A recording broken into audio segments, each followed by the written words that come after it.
आणि अशा पवित्र दिवसाला या ठिकाणी या आपल्या गावामध्ये कथेला प्रारंभ होत आहे।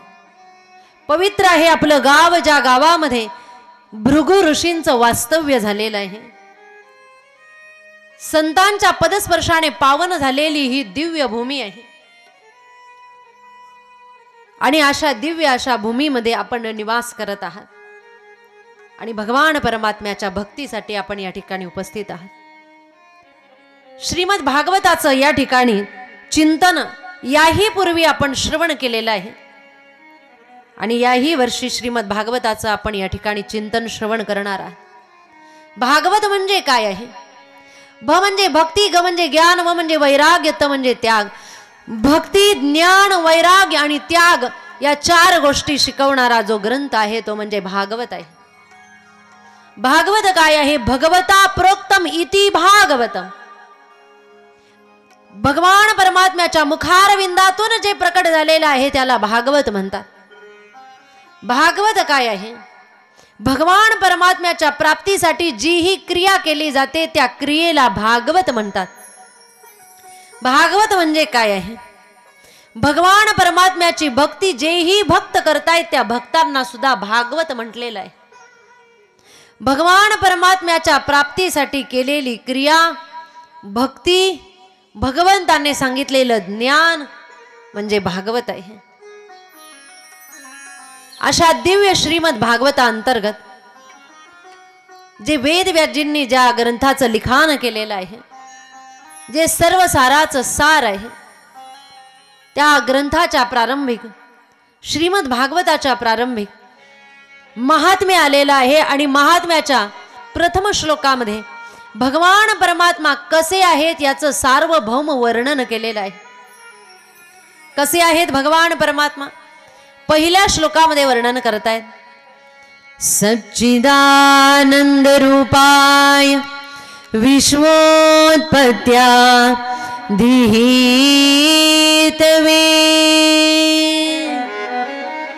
तापत्रय विनाशाय श्रीकृष्णाय वयं नमः। प्रथम श्लोकामध्ये भगवान परमात्म्याचं सार्वभौम नमन म्हणजे नमस्कार करण्यात आलेला आहे या पहिल्या श्लोकामध्ये। आणि या प्रथम श्लोकामध्ये वर्णन केलेलं आहे तो भगवान परमात्मा कसा आहे, त्याचं कार्य काय आहे, तो कुठे राहतो आणि त्याचं नाव काय आहे, तो कोण आहे। तो भगवान परमात्मा कसा आहे याचं वर्णन करत असताना म्हणतात तो भगवान परमात्मा सत, चित आणि आनंद घन आहे। कसा आहे? पहिला शब्द वापरलेला आहे सत्य स्वरूप। भगवान परमात्मा कसा आहे म्हणतात? सत्य स्वरूप आहे। सत्य कशाला म्हणतात? ज्याचा कधीही विनाश होत नाही त्याला सत्य म्हणतात। चर्मचक्षुंनी दिसणाऱ्या सर्व वस्तूंचा कधी न कधी विनाश होणार आहे, कधी न कधी नाश होणार आहे। म्हणून जेवढ्याही डोळ्याने वस्तू दिसतायत त्या असत्य आहेत, विनाशी आहेत, कधी न कधी त्याचा नाश होणार आहे। मग ते चंद्र असेल, सूर्य असेल, पृथ्वी असेल, तारांगण असेल, ब्रह्मांड असेल, जेही डोळ्यांनी दिसतंय, चतुर्युग पूर्ण झालं की संपूर्ण सृष्टीचा संहार भगवान परमात्मा करत आहे, विनाश करत आहे। मग त्या ठिकाणी कुठेच काहीही शिल्लक राहत नाही, कुणीही शिल्लक राहत नाही। परंतु एकच आहे जे भगवान परमात्मा त्यांचा कधीही नाश होत नाही, म्हणून त्या भगवान परमात्म्याला सत्य म्हटलेलं आहे। त्या भगवान परमात्म्याचा कधीही विनाश होत नाही, त्याचा कधीही विनाश होत नाही, म्हणून तुकोबराय त्या भगवान परमात्म्याला 3 वेळेस सत्य तू म्हणतात। सत्य तू, सत्य तू, सत्य तू विठ्ठला, कागा हा दाविला जगदाभास। तुकोबराय 3 वेळेस त्या भगवान परमात्म्याला सत्य तू, सत्य तू, सत्य तू म्हणतात। एकदा जरी तुकोबरायांनी म्हटलं असतं सत्य तू विठ्ठला कागा हा दाविला जगदा भास तरीही चाललं असतं. परंतु 3 वेळेस सत्य तू सत्य तू सत्य तू का म्हणताय, एकदा का म्हटले नाही? त्याचं कारण असं आहे की भगवान परमात्मा वर्तमान काळातही आहे, वर्तमान काळातही असणारा भगवान परमात्मा भविष्यातही आहे, आणि तो भगवान परमात्मा भूतकाळातही होता.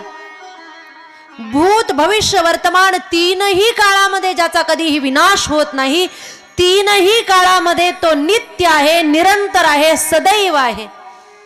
म्हणून त्या भगवान परमात्म्याला 3 वेळेस तुकोबराय सत्य तू सत्य तू सत्य तू म्हटलेले आहे, कारण त्याचा कधीही विनाश होत नाही. आद्य गुरु शंकराचार्य सुद्धा म्हणतायत की त्या भगवान परमात्म्याचा कधीही विनाश होत नाही, म्हणून तो भगवान परमात्मा सत्य स्वरूप आहे. श्लोकार्धेन प्रवक्ष्यामि यदुक्तं ग्रंथकोटिभिः ब्रह्म सत्यं जगन्मिथ्या जीव ब्रह्मैव नापराः. ब्रह्म सत्यम जगन्मिथ्या.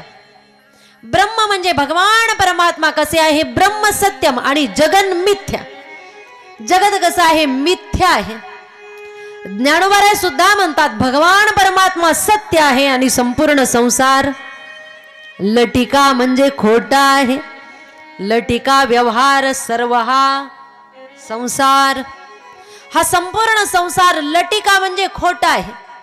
परंतु भगवान परमात्मा कसे आहेत, सत्य स्वरूप आहे, कारण त्या भगवंताचा कधीही विनाश होत नाही. जो सत्यापर्यंत नेणारा आहे तो सत स्वरूप आहे. त्याच्यानंतर दुसरा शब्द वापरलेला आहे तो भगवान परमात्मा कसा आहे म्हणतात, चित स्वरूप आहे. चित म्हणजे प्रकाश. भगवान परमात्मा प्रकाश रूप आहे. चंद्रामध्ये असणारी शीतलता प्रकाश भगवान परमात्म्याचा आहे. सूर्यामध्ये असणारी प्रखरता सुद्धा भगवान परमात्म्याची आहे. साधक साधना करत असताना गुरूंनी दिलेल्या मंत्राचा जप करून 2 भ्रुकुटींच्या मध्ये जर चित्तवृत्ती स्थिर करून ध्यान धारणा करत असेल तर सर्वप्रथम साधकाला जे अंतःकरणामध्ये दर्शन घडतं ते दर्शन प्रकाश रूप घडतंय, ज्योतिर्मय दर्शन घडतंय. तो प्रकाश म्हणजे काय आहे, चित आहे. चित म्हणजे प्रकाश. आणि त्याच्यानंतर जो प्रकाशापर्यंत नेणारा आहे, म्हणजे अज्ञानाचा विनाश करून ज्ञानाचा प्रकाश तुमच्या आमच्या अंतःकरणामध्ये जो उत्पन्न करणारा आहे त्याला चित म्हटलेला आहे. आणि त्याच्यानंतर तिसरा शब्द वापरलेला आहे तो भगवान परमात्मा कसा आहे म्हणतात, आनंद घन आहे. आनंद घन म्हणजे कसा, ज्याची एकदा की प्राप्ती झाली की पुन्हा जीवनामध्ये कधीही दुःख येतच नाही, असा आनंद देणारा जो आहे तो भगवान परमात्मा आहे. तुम्हा आम्हाला होणारा आनंद वेगळा आणि भगवान परमात्मा जो प्रदान करतात तो आनंद वेगळा. तुम्हा आम्हाला जो आनंद होतोय तो कसा आहे, आपल्याला जो आनंद होतोय तो अशाश्वत आनंद आहे. आणि भगवान परमात्मा कसे आहे, शाश्वत आनंद घन आहे. तुम्हा आम्हाला जो आनंद होतोय तो अशाश्वत आहे, म्हणजे लगेच संपणार आहे.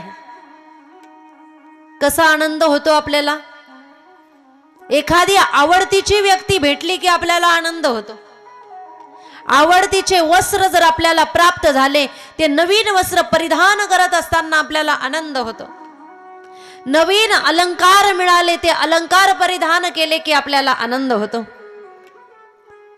आनंद केव्हा होतो आपल्याला, समजा शेतात गेलेले आहेत, भरपूर कष्ट केलं, उन्हाळ्याचे दिवस, भरपूर थकले, भूक लागली आणि भूक लागल्यानंतर पंचपक्वान्नाचं ताट समोर आलं आणि त्या ताटामध्ये जर श्री बालाजीचा प्रसाद असेल,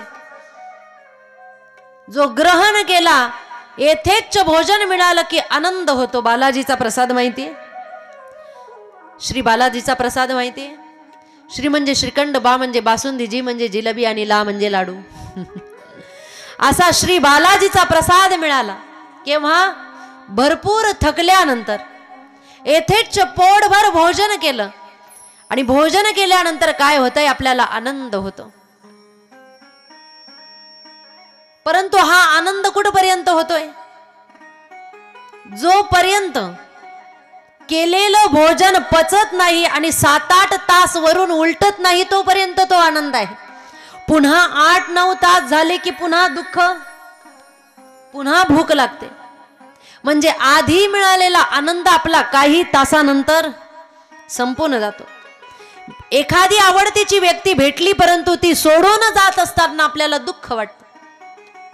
आवडतीचे वस्त्र मिळाले, परिधान केले, आनंद वाटतोय, परंतु काही दिवसानंतर ते वस्त्र जुने झाले की तेच वस्त्र परिधान करत असताना पहिल्या दिवशी होणारा आनंद पुन्हा होत नाही.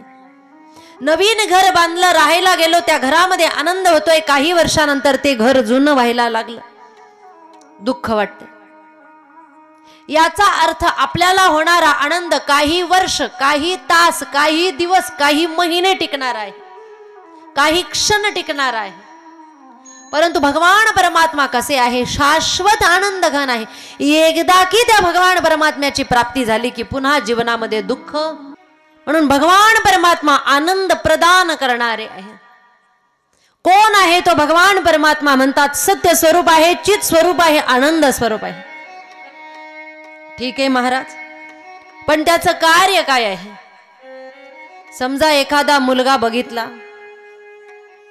आपल्या मुलीला त्या मुलासाठी पसंत केलेला आहे आई वडिलांनी. काय आहे नाव? म्हटले कसा आहे तो? म्हटले स्वभावाने अतिशय चांगला आहे. कसा आहे? सत्य स्वरूप आहे, चित स्वरूप आहे, आनंद स्वरूप आहे. काय काम करतो? काहीतरी कामधंदाही त्याने केलं पाहिजे ना. काय काम करतो? उत्तर दिलं. म्हटले त्या जो सच्चित आणि आनंद घन आहे तो संपूर्ण जगाच्या उत्पत्तीचं कार्य करतो. विश्वोत्पत्त्यादि हेतवी, विश्वाच्या उत्पत्तीचा तो हेतू आहे. त्याने संपूर्ण विश्वाची उत्पत्ती, निर्मिती केलेली आहे. का केली आहे म्हणतात? साधू संतांनी उत्तर दिलं, त्याला एकट्याला करमत नव्हतं म्हणून त्याने संपूर्ण जगत निर्माण केलं. एकलेनी कंठेची म्हणून या येणे, केले निर्माण 14 भुवने. गगन मेघ चंद्र सूर्य तारांगणे, 5 भौतिके भिन्ने भिन्ने हो, ऐसा लागवी हा माया सूत्रधारी. एकट्याला करमत नव्हतं म्हणून त्याने संपूर्ण जगताची निर्मिती केली. जेने हे विश्व निर्मियेल. ठीक आहे, जगताची निर्मिती केली, परंतु त्याला आमची मुलगी दिल्यानंतर ती सुखी राहील का हो? म्हटले हो, निश्चितच. त्याला जर तुम्ही तुमची मुलगी दिली तर तो काय करणार आहे? म्हणतात तापत्रय विनाशाय. तो भगवान परमात्मा कसा आहे? 3 प्रकारचे ताप नाहीसे करणार आहे. 3ही प्रकारचे ताप कोणते आहे? पहिला ताप आहे आधी भौतिक, दुसरा आहे आधी दैविक आणि तिसरा आहे आध्यात्मिक. 3ही ताप दूर करणारा तो आहे. आधी भौतिक ताप कशाला म्हणतात? भूते उपद्रव दिदला, ताडिला अथवा निस्तेजिला, तिने चित्ती दाहो झाला, आधी भौतिक बोलिला तो ताप. नाथ महाराज सांगताय आधी भौतिक ताप म्हणजे काय? भूते उपद्रव दिदला, ताडिला अथवा निस्तेजिला. भूत मात्र म्हणजे प्राणी मात्र, जीव मात्र. एका जीवाने दुसऱ्या जीवाला जो त्रास दिलेला आहे त्याच्यापासून जे दुःख सहन करावं लागतं त्या दुःखाला आधी भौतिक ताप म्हणतात. उदाहरणार्थ, कुत्र चावलं, सर्पदंश झाला, बैलाने शिंग मारलं, एका व्यक्तीने दुसऱ्या व्यक्तीला मारहाण केली, एका व्यक्तीने दुसऱ्या व्यक्तीचा अपमान केला, म्हणजे एका जीवापासून दुसऱ्या जीवाला होणारा त्रास आधी भौतिक ताप. दुसऱ्या प्रकारचा ताप आहे आधी दैविक ताप. आधी दैविक ताप म्हणजे काय? नाथ महाराज वर्णन करतात. दैवी अतिवृष्टी का अनावृष्टी, राजकी भूतीला झाला कष्टी, आगिनी जाळीता नावरे संकटी, आधी दैविक ताप बोली जी. म्हणतात दैवी अतिवृष्टी का अनावृष्टी, दैविक जेही पदार्थ आहे त्यांच्यापासून होणारा ताप, अतिवृष्टी झाली, खूप पाऊस पडला, पूर आला, गावच गाव पाण्यामध्ये गेले, घर बुडाले, लोक मेले, पशु पक्षी प्राणी मेले, आदी दैविकता. पाऊस पडलाच नाही, दुष्काळ पडला, पाणी मिळालं नाही, पशु पक्षी मरण पावले, आदी दैविकता. उल्कापात झाला, अतिउष्णतेने लोक वारले, भूकंप झाला, अति थंडी पडली, थंडीनेही प्राणी पशु पक्षी जीव जंतू मानवांना त्रास त्या ठिकाणी झाला, आदी दैविक ताप. याला आदी दैविक ताप म्हणतात. आणि तिसऱ्या प्रकारचा ताप आहे आध्यात्मिक ताप. आध्यात्मिक ताप कशाला म्हणतात? नाथ महाराज वर्णन करतात. देही प्रगटी रोग व्याधी, तेने आहाळिले तापे बुद्धी, लोळेन पुरे दुःखावधी, आध्यात्मिक त्रिशुद्धी तो ताप. देही प्रगटी रोग व्याधी, देहामध्ये रोग निर्माण झाला, ताप आला, सर्दी झाली, खोकला झाला, कॅन्सर झाला, महारोग झाला, कोणत्याही प्रकारचा देहामध्ये आजार उत्पन्न झाला, तो आजार ते दुःखामुळे, त्या आजारामुळे मनुष्याला, जीवाला जेही दुःख सहन करावं लागतं त्या दुःखाला म्हणतात आध्यात्मिक ताप. परंतु भगवान परमात्म्याला जर शरण गेलं, त्याला जर आपलंसं केलं, आपण जर त्याचे झालो भक्ती केल्यानंतर, तर काय होईल? म्हणतात तो भगवान परमात्मा जो सतचित आनंद घन आहे, ज्याने विश्वाची निर्मिती केलेली आहे, तो भगवान परमात्मा काय करेल? तापत्रय विनाशाय. तो भगवान परमात्मा काय करेल? तीनही प्रकारच्या तापापासून तुम्हा मला मुक्त करेल. ऐकणारे विचार करतील, जे विचारपूर्वक ऐकतायत त्यांच्या मनामध्ये शंका निर्माण झाली असेल. तीन ताप दूर करणं म्हणजे कर्म समाप्त करणं. आणि कर्म कधीही भगवान परमात्मा अजिबात समाप्त करत नाही. कर्म भोगावेच लागतात, देवालाही आणि देवाच्या वडिलांनाही. कर्माचा लेखा न चुके ब्रह्मादिक. कर्म कुणालाही चुकत नाही. मग तो भगवान परमात्मा तीनही प्रकारचे ताप दूर करतो. म्हणजे काय करतो?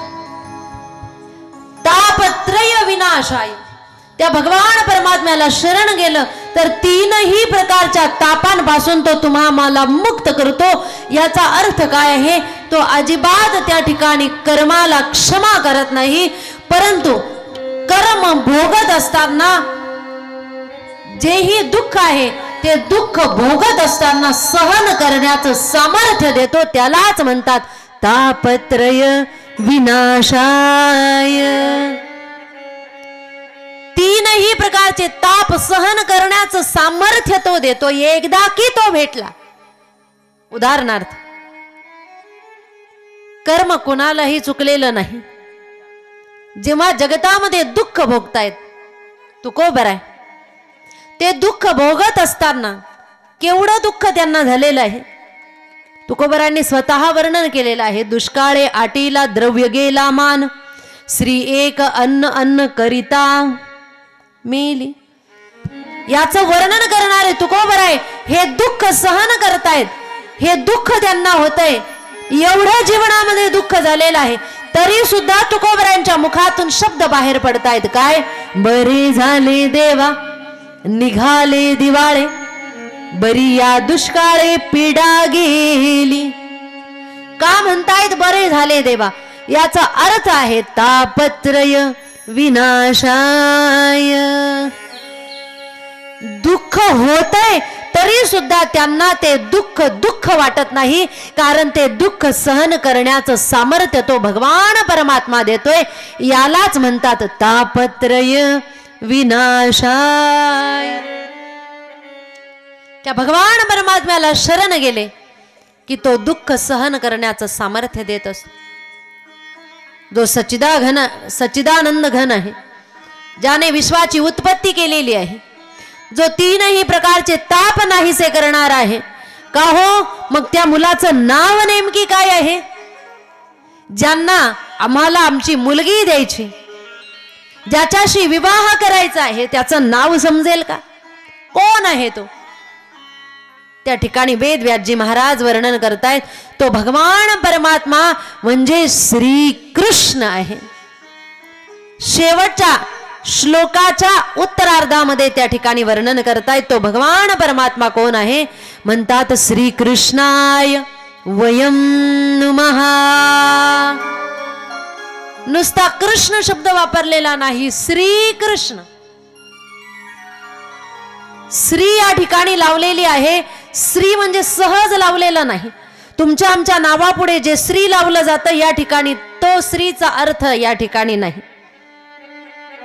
तुमच्या आमच्या सगळ्यांच्या नावापुढे श्री लावला जातो. श्रीमान किंवा श्रीमती हा त्या ठिकाणी अर्थ होतो. परंतु भगवान परमात्म्याच्या नावाच्या आधी जो श्री शब्द लावलेला आहे त्याचा अर्थ काय आहे? श्री या शब्दाचा अर्थ आहे संपत्ती. श्री या शब्दाचा अर्थ आहे औदार्य. श्री या शब्दाचा अर्थ आहे संपन्नता. श्री या शब्दाचा अर्थ आहे परिपूर्णता. श्री या शब्दाचा अर्थ आहे लक्ष्मी. आणि श्री या शब्दाचा या ठिकाणी अर्थ आहे श्री म्हणजे श्री राधा राणी. परंतु राधा हा शब्द या ठिकाणी वापरलेला नाही. राधा हा शब्द का वापरलेला नाही? कारण संपूर्ण श्रीमद भागवतामध्ये 18,000 श्लोक आहे. त्या 18,000 श्लोकामध्ये राधा शब्द कुठेही वापरलेला नाही. कारण श्री शुकदेवजी महाराज जी भागवताची कथा राजा परीक्षिताला सांगतायत, ते श्री शुकदेवजी महाराज राधाजींचे शिष्य आहेत. नियम असा आहे की गुरु नामाचा उच्चार मुखाने करत नसतात. म्हणून राधा हा शब्द कुठेही वापरलेला नाही. राधा हा शब्द का वापरलेला नाही? त्याचं कारण राधा शब्दाचा उच्चार जरी केला तरी श्री शुकदेवजींना 6 महिन्याची समाधी लागत होती. जर 6 महिन्याची समाधी ज्ञान सांगणाऱ्या वक्त्याला लागली असती तर 7व्या दिवशी तक्षक सर्प येऊन दंश करणार होता राजाला. कथा राजाच्या उद्धारासाठी चालू होती. त्याच्यामुळे राधा शब्द वापरलेला नाही. मग ज्या ज्या ठिकाणी श्री राधाजींचा उल्लेख करायचा आहे त्या ठिकाणी श्रीजी शब्द लावलेला आहे. तत्प्रिया शब्द वापरलेला आहे. आराधिका शब्द वापरलेला आहे. परंतु स्पष्ट श्री राधा हा शब्द श्रीमद भागवतामध्ये कुठेही वापरलेला नाही. याही ठिकाणी श्री हा शब्द राधा याच अर्थाने आलेला आहे. युगल स्वरूपाला म्हणजे दोघांनाही नमस्कार करायचा आहे. म्हणून राधा कर्षयती इति कृष्ण, वयम म्हणजे सर्वजण आणि नमः म्हणजे नमस्कार करत आहोत. प्रथम श्लोकामध्ये राधा कृष्णजींना नमन केलेलं आहे, नमस्कार केलेला आहे. आपणही श्री राधाजींना शरण जाऊया. जोपर्यंत आपण श्री राधाजी भक्ती स्वरूपा राधाजींना शरण जाणार नाही तोपर्यंत श्रीमद भागवतामध्ये तुमच्या आमच्या अंतकरणामध्ये प्रेमा भक्ती निर्माण होऊ शकत नाही. म्हणून आपण श्री राधाजींच्या नामाचा जप करणार आहोत. श्री कृष्णाय वयं नमः. प्रथम श्लोकामध्ये भगवान परमात्म्याचं हे सार्वभौम नमन केल्यानंतर द्वितीय श्लोकामध्ये व्यासनंदन श्री शुकदेवजी महाराजांची अवस्था किती उच्च कोटीची आहे याचं वर्णन करून श्री शुकदेवजी महाराजांना दुसऱ्या श्लोकामध्ये नमन म्हणजे नमस्कार केलेला आहे.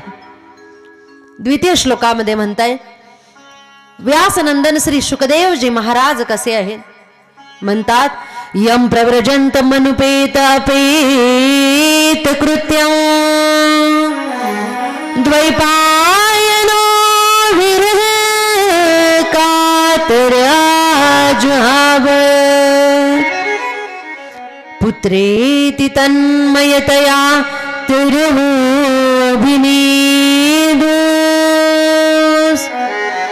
स्तं सर्वभूत हृदया मुनिमानतोस्मि. द्वितीय श्लोकामध्ये वर्णन करतायत यम प्रव्रजंत मनुपेत अपेत कृत्यम. जन्माला आल्यानंतर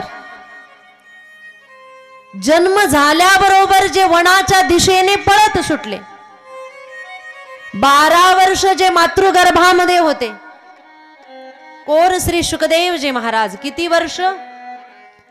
12 वर्ष. सर्वसामान्य बालक आईच्या गर्भामध्ये राहत जास्तीत जास्त 9 महिने 9 दिवस, परंतु श्री शुकदेवजी महाराज आईच्या गर्भामध्ये म्हणजे व्यास पत्नीच्या गर्भामध्ये किती दिवस होते? 12 वर्ष. 12 वर्ष मातृगर्भामध्ये तप केल्यानंतर जेव्हा त्यांनी जन्म घेतला, जन्म झाल्याबरोबर डायरेक्ट वनाच्या दिशेने पळत निघाले.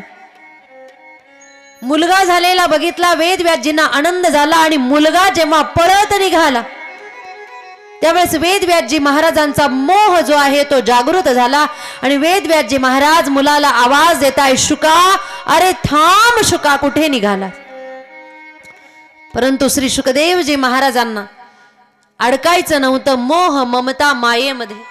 त्याच्यामुळे आई वडील कोण हे न बघताच ते पळत सुटलेले आहे वनाच्या दिशेने, की मला मायेमध्ये मोहामध्ये अडकायचं नाही.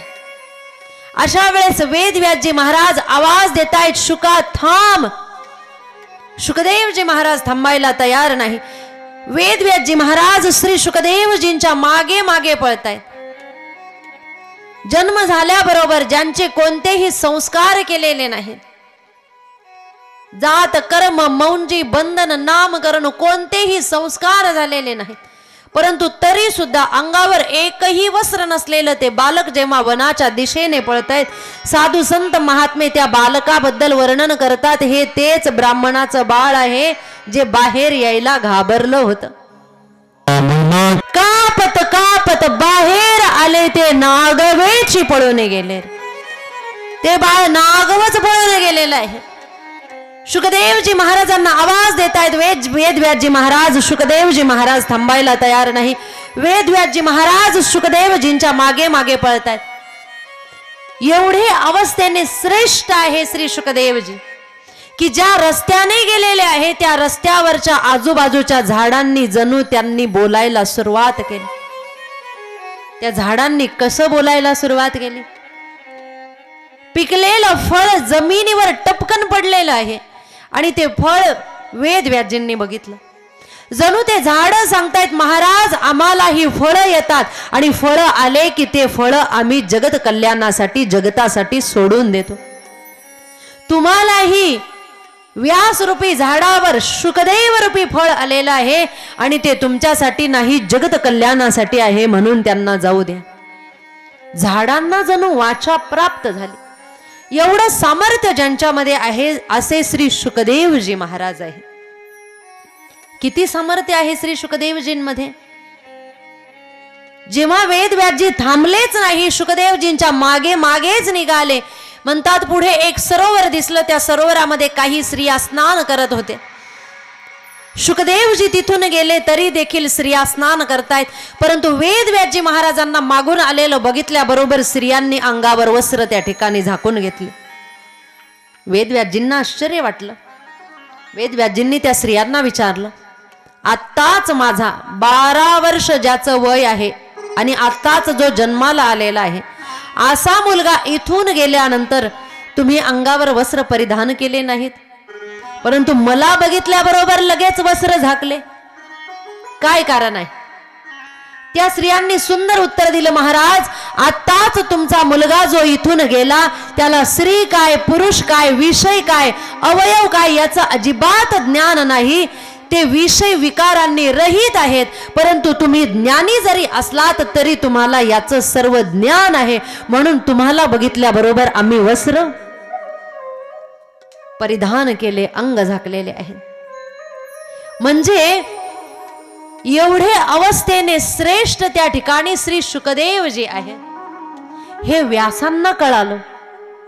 एवढे अवस्थेने जे श्रेष्ठ आहेत त्या श्री शुकदेवजी महाराजांना दुसऱ्या श्लोकामध्ये नमन म्हणजे नमस्कार केलेला आहे. याच्या नंतर वर्णन करतायत 88,000 शौनकादिक ऋषी आहे, 88,000 साधू आहे. त्या सगळ्या साधूंचं नाव एक आहे शौनकादी ऋषी. अशा शौनकादी ऋषींना जेव्हा यज्ञ करायचा होता ते भगवान परमात्म्याकडे गेले. पवित्र जागा यज्ञासाठी कोणती आहे, आम्हाला ती जागा सांगा म्हणून विचारलं.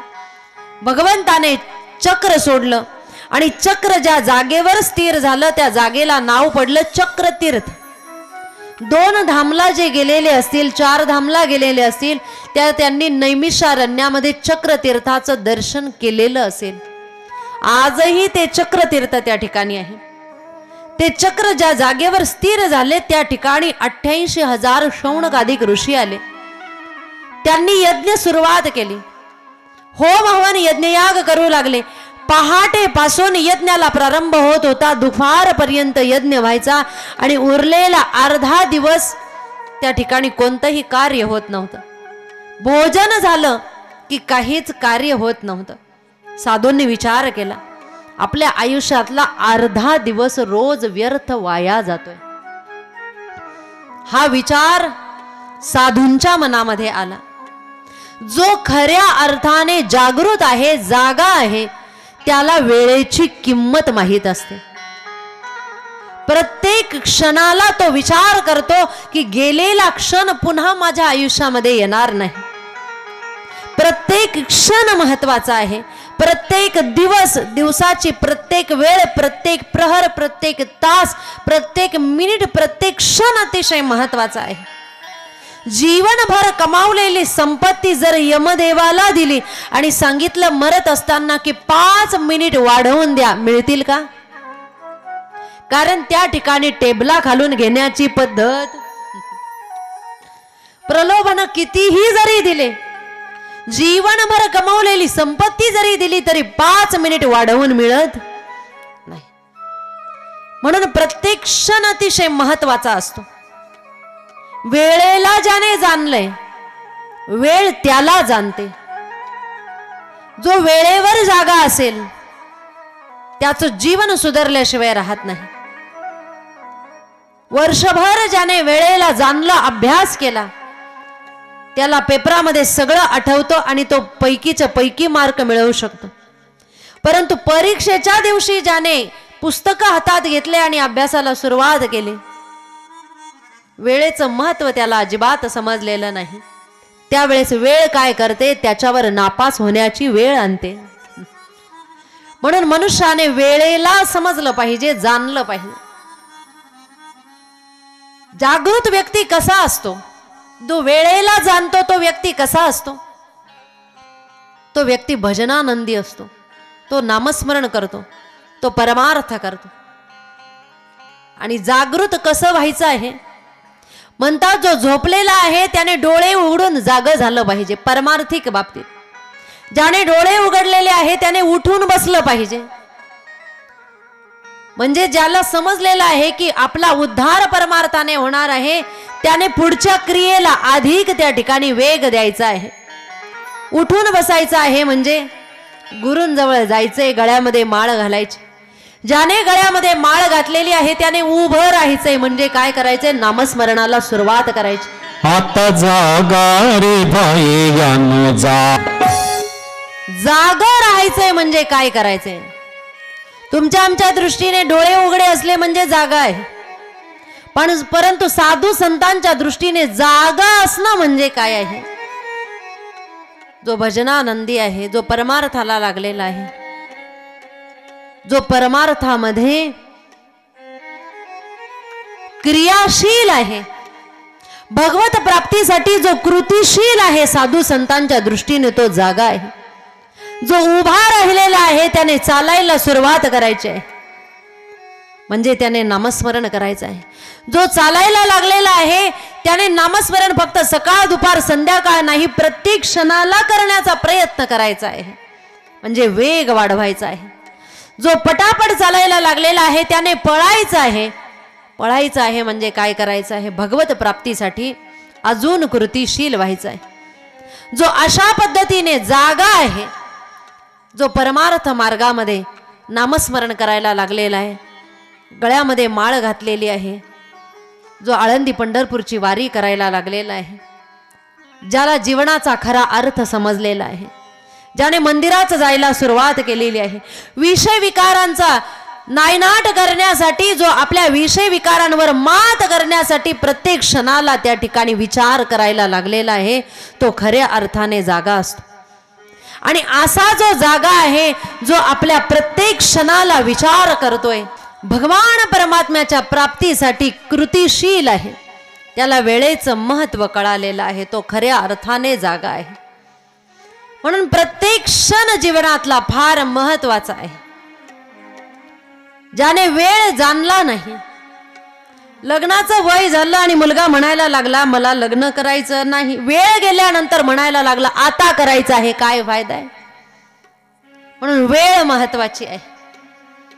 बस स्टँडवर गाडीचा टाइम माहिती आहे आणि त्या टाइमाला जाऊन आपण हजर झालो नाही, गाडी निघून गेली, नंतर जाऊन फायदा आहे का. वेळ गेली, जीवन व्यर्थ गेलं. म्हणून वेळ जाणली पाहिजे. जीवनातला प्रत्येक क्षण महत्वाचा आहे. वेळेचं महत्व साधू संतांना आहे.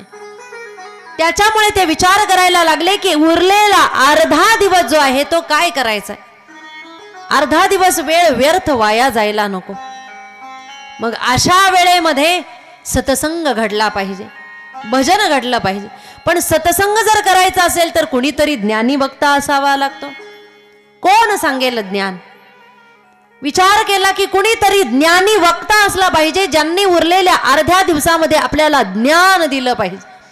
विचार केल्याबरोबर त्या ठिकाणी त्या यज्ञाचं दर्शन करण्यासाठी दार्शनिक म्हणून वेदव्यासजींचे शिष्य श्री सूतजींचं आगमन झालं.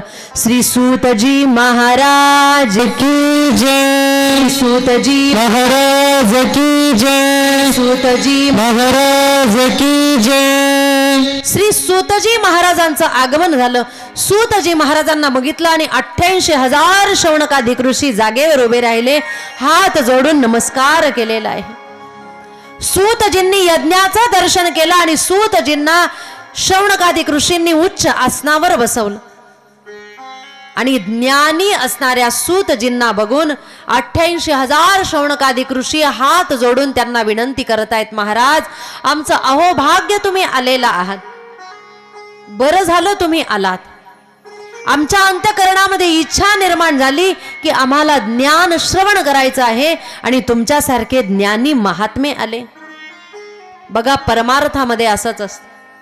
मनामध्ये फक्त इच्छा असली पाहिजे, माळ घालायची.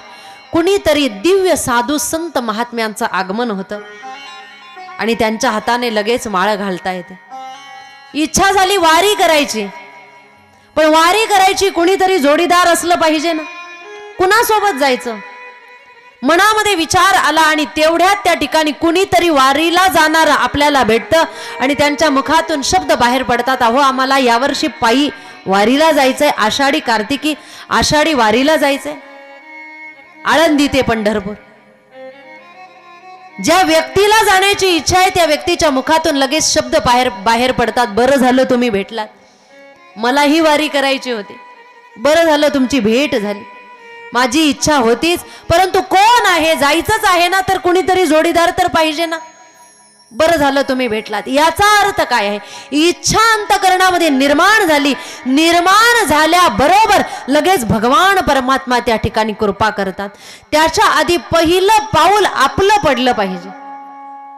परमार्थामध्ये पहिलं पाऊल आपलं पडलं की भगवान परमात्मा उरलेले पाऊल स्वतःच चालत येत असतात. पण आधी पाऊल पहिलं आपलं पडलं पाहिजे. इच्छा झाली वारी करायची, लगेच वारी करणारं कोणीतरी भेट. वारी करायची आहे परंतु धनही पाहिजे, बिशी द्यावी लागते, काहीतरी खर्च लागतो, चहा पाणी असेल, येण्या जाण्याचा खर्च असेल, पैसाही पाहिजे.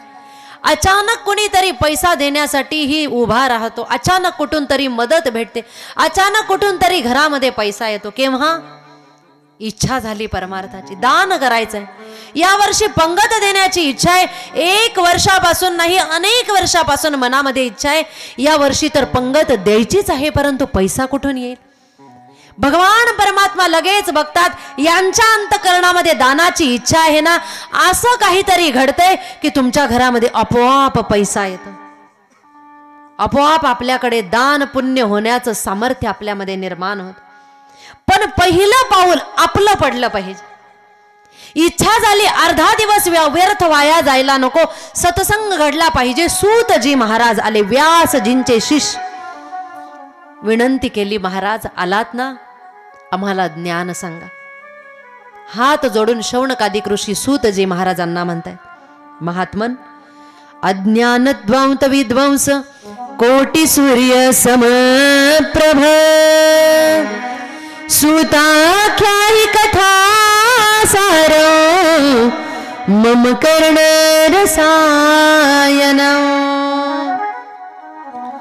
अज्ञान द्वांत विध्वंस, महाराज तुम्ही कसे आहात? तुम्ही ज्ञानी आहात आणि आम्ही कसे आहोत? अज्ञानी आहोत. अज्ञान द्वांत विध्वंस, तुम्ही विध्वंस करा. कुणाचा? आमच्या अज्ञानाचा विध्वंस करा, म्हणजे आमच्यामध्ये असलेल्या अज्ञानाचा तुम्ही नाश करा. कोटी सूर्य समप्रभ, महाराज तुमच्यामध्ये ज्ञान आहे. किती? कोटी सूर्य समप्रभ. कोटी सूर्यांचा जेवढा प्रकाश असतो तेवढं ज्ञान तुमच्यामध्ये आहे. किती ज्ञान आहे? 5-10 लिटर नाही, 5-10 किलो नाही, 5-10 किलोमीटर नाही. किती ज्ञान आहे? तर ज्ञानाला सूर्याच्या प्रकाशाची उपमा दिली आहे. किती ज्ञान आहे? कोटी सूर्य समप्रभ. एक सूर्य तुम्ही आम्ही सगळ्यांनी बघितलेला आहे. किती प्रकाश आहे? कोटी सूर्याचा प्रकाश किती असेल? कल्पनाही करता येणार नाही. एवढा प्रकाश, एवढा प्रकाश जेवढा आहे तेवढं ज्ञान तुमच्यामध्ये आहे. पण महाराज, त्या ज्ञानापैकी सगळं ज्ञान आम्हाला सांगू नका. कोणतं ज्ञान सांगा? किती सांगा? म्हणतात कथा सारम, म्हणजे सार सार रूप असणार ज्ञान तुम्ही आम्हाला सांगा. सगळं सांगू? जसं जेवायला बसले पंक्तीला, वाढणारे आले वाढायला, जेवणारे म्हणतात सगळं टाकू नको, सार सार, वरच वरच सगळं टाकू. काय टाक? सार सार वाढ. तर्री म्हणतात इकडे, तर्री. सगळं टाकू नको, म्हणजे जे महत्वाचं आहे. जसं पेपर जवळ आले आणि शिक्षक सांगतात, लिहा मुलांनो हे प्रश्न टिकमार करा, VIMP हे महत्वाचे आहे, हे येऊ शकतं. म्हणजे सार, जसं उसाचा सार आहे साखर, दुधाचा सार आहे तूप, तसं महाराज तुमच्यामध्ये कोटी सूर्यांचा जेवढा प्रकाश आहे तेवढं ज्ञान तुमच्यामध्ये आहे. परंतु सगळा प्रकाश आमच्या अज्ञान रूपी हृदय पटलावर टाकू नका. फक्त महत्वाचं जे आहे असं कथा सार, असं ज्ञान तुम्ही आम्हाला सांगा. कसं सांगा? मम कर्ण रसायन, आमच्या कानांना रसायन रूप असेल असं ज्ञान तुम्ही आम्हाला सांगा. बघा, जीवनामध्ये संत भेट फार कठीण आहे. किती कठीण आहे? बहु अवघड आहे संत भेटी, खूप कठीण आहे. संत भेट कधीही जीवनामध्ये होत नाही. आणि जर भगवत कृपेने संत भेट झालीच तर संत भेट झाल्यानंतर नको ते प्रश्न संतांना विचारू नका. कारण संत भेट झाली, योगायोग जर संत घरी आले तर लोक संतांबरोबर चर्चा करत असताना त्या ठिकाणी सांगतात, महाराज हे एवढं मोठं घर आहे ना, मी बांधलेलं आहे. ते दूरवर मोठं झाड दिसतं ना, तिथपर्यंत जेवढं ही शेत आहे ना एवढं मी घेतलेलं आहे. महाराज बरं झालं तुम्ही भेटलात. जर तुम्हाला काही कळत असेल, शेतामध्ये बोर पाडायचा आहे महाराज, सांगा. तुम्हाला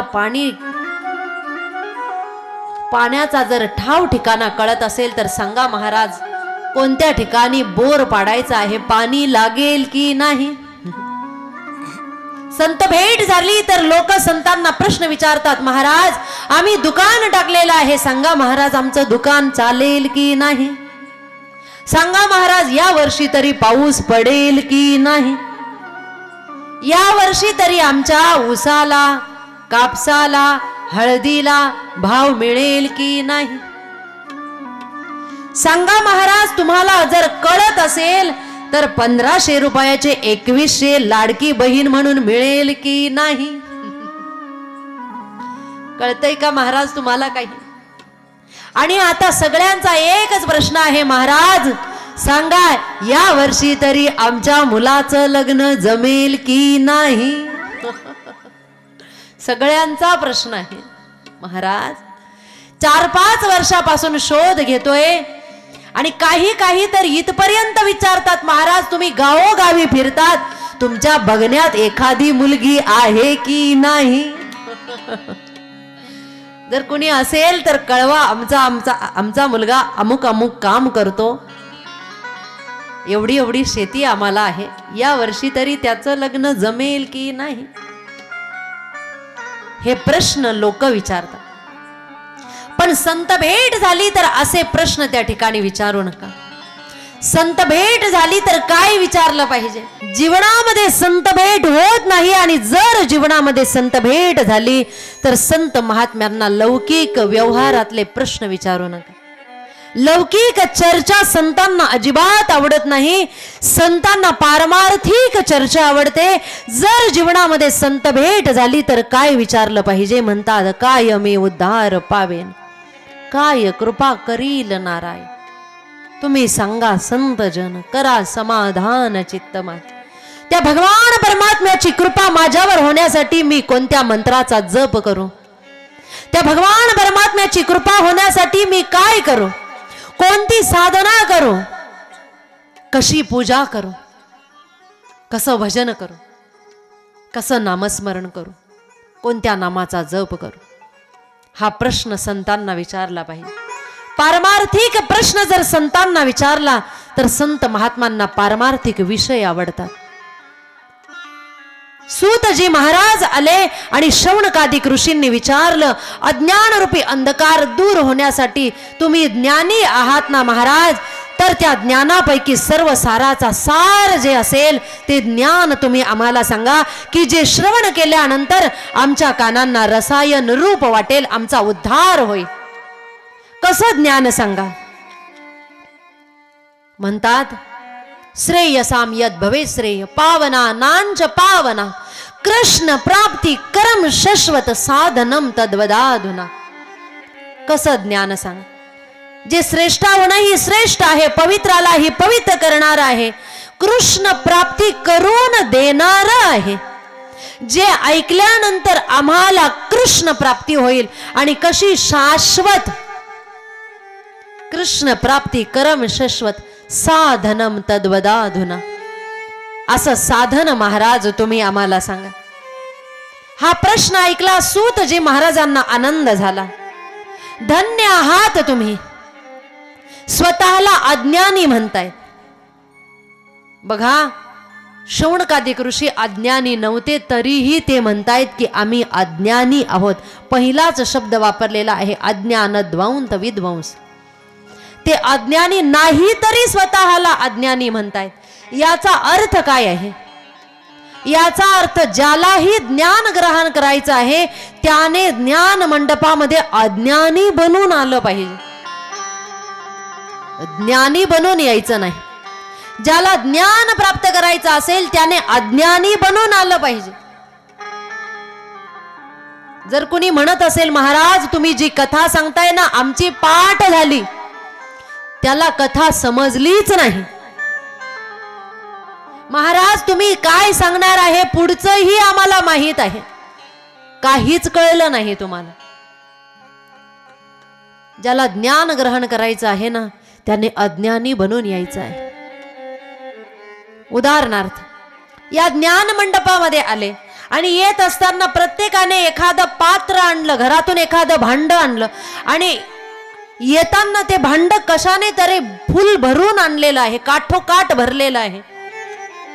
कथा सुटल्यानंतर जाताना तुम्हाला त्या भांड्यामध्ये काही भरता येईल का?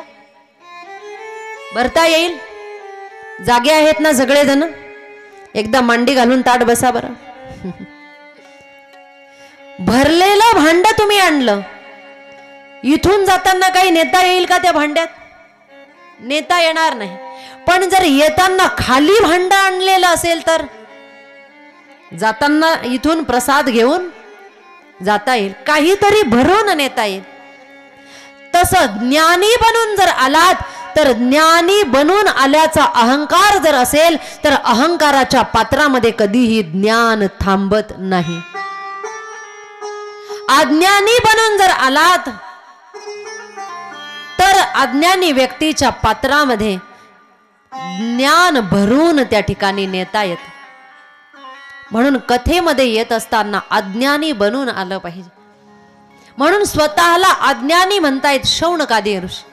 आणि महाराज तुम्ही ज्ञानी आहात, आम्हाला ज्ञान द्या. त्यावेळेस त्या ठिकाणी सूतजी महाराज सांगतायत मी तुम्हाला जे ज्ञान सांगतोय ते ज्ञान आहे श्रीमद भागवत रूपी ज्ञान. सूतजी महाराज म्हणतायत काल व्याल मुखग्रास त्राश निर्णाश हेतवे श्रीमद भागवत शास्त्र कलौकीरेण भाषितम. सर्व साराचा सार, श्रेष्ठाहूनही श्रेष्ठ, पवित्रालाही पवित्र करणार आणि कृष्ण प्राप्ती करून देणार ज्ञान या जगामध्ये आहे. आणि ते ज्ञान आहे श्रीमद भागवत रूपी ज्ञान. ते ज्ञान मी तुम्हाला सांगणार आहे. सूतजी महाराज शौनकादिक ऋषींना म्हणतायत नैमिषारण्याच्या पावन भूमीमध्ये. आणि ते ज्ञान सांगत असताना श्रीमद भागवतामध्ये प्रवेश करण्याच्या आधी श्रीमद भागवताचं महात्म्य 3 दृष्टांतामध्ये वर्णन केलेलं आहे सूतजींनी. आधी महात्म्य आलेलं आहे. प्रत्येक ग्रंथाच्या सुरुवातीला त्या ग्रंथाचं महात्म्य आलेलं असतं. महात्म्यच का आलेलं असतं याचा विचार केल्यानंतर त्या ठिकाणी असा विचार बाहेर पडतो की महात्म्यच पहिल्या दिवशी का आलेलं असतं.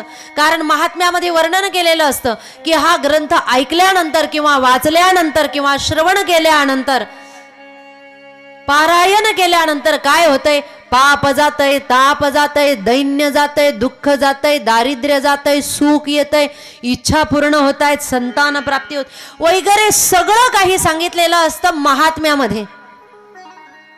महात्म्यच पहिल्या दिवशी त्या ठिकाणी वर्णन केलं जातं. आणि प्रत्येक ग्रंथाच्या सुरुवातीलाच महात्म्य आलेलं असतं. महात्म्य सुरुवातीलाच का आलेलं असतं याचा विचार करत असताना मला असं वाटतंय, तुम्हाला वाटतंय का बघा, मला असं वाटतंय की पहिल्याच दिवशी आणि ग्रंथाच्या पहिल्याच पानामध्ये महात्म्य का आलेलं असावं.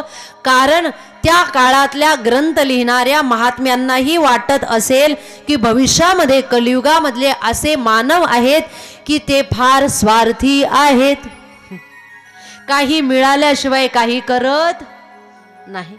पहिल्याच पानामध्ये ग्रंथ उघडल्याबरोबर सगळं महात्म्य जर त्यांनी वाचलं आणि पहिल्याच दिवशी त्यांनी ऐकलं की हा ग्रंथ 7 दिवस श्रवण केल्यानंतर एवढं काही मिळणार आहे, काय काय, पाप जाईल, ताप जाईल, दुःख जाईल, दारिद्र्य जाईल, सुख येईल, एवढं सगळं जर मिळणार असेल तर रोज उद्यापासून 9 ते 12 पाठ दुखवायला काही हरकत, येऊन बसायला काही हरकत.